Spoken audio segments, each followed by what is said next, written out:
The rattlesnake.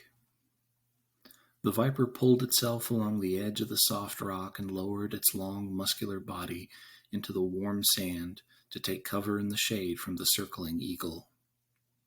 He imagined it did this on some spiritual level ingrained in its nature, since he had never once seen a rattlesnake stare up into the sun the way men did. He watched the snake from behind some Palo Verde and Ocotillo, sitting on a rock that gave his legs just enough space to set comfortably, as if he were using a chair. He studied the black scales latticed evenly along its back like a pattern of a scratchy blanket. He remembered Checho warning him about seeing the rattlesnake's pattern slither past his hand, drawing a gun to possibly save his life. He called it the camisa of the snake, the shirt, the same word he used for a strip of shed skin. And from then on, McCreer wasn't sure if it was the proper term or just something Checho used to say. He knew for a fact that Checho wasn't particularly bright and liked to appropriate the wrong words into his own error-riddled vocabulary. He hadn't rode with him for his insights. He rode with him because he could bury 5 balls of lead into a man's chest before that man had time to loop a finger in the trigger guard. It was the same reason he chose to shoot Checho in his sleep when it came time to get rid of him. He loaded the corpse, still conveniently wrapped in his bedding, on the rump of a Mustang and rode along the Missouri River, killing a lone homesteader on his way into town.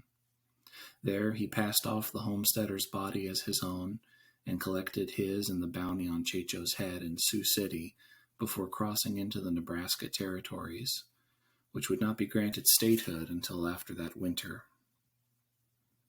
That had been long years ago and miles away. He no longer rode with Mexicans in case a distant cousin might seek retribution for the betrayal, and kept away from large depots and major towns out of fear a warrant existed for the callous murder and fraud. He watched the rattlesnake and thought of himself as one and the same, hiding from the eagle whose eggs it may have swallowed in the dead of night, a fragile soul with a venomous nature. McCreer had long forgotten the few phrases and responses he once knew in the Pawnee tongue, but his Spanish, mostly out of necessity, had markedly improved. His stamina had weakened, his hair had gone gray, and the gun on his hip could now be loaded with a bandolier of cartridges. He no longer carried around bags of balls and primer caps with his black powder grain flask, covering the holes with animal fat and beeswax to prevent a chain fire. In the summers, by noontide, he and Checho and the other marauders would have boar fat melting down their chaps. They'd have to re-grease if they were expecting to engage in gunfire any time before sundown. But times had changed. He had spent the bounty, robbed a few others, and spent that too. His time in the desert had changed his thoughts on money. He hoarded water and food the way he once hoarded greenbacks and gold dust. He lusted after provisions, saw them in his dreams, and lost them in his nightmares.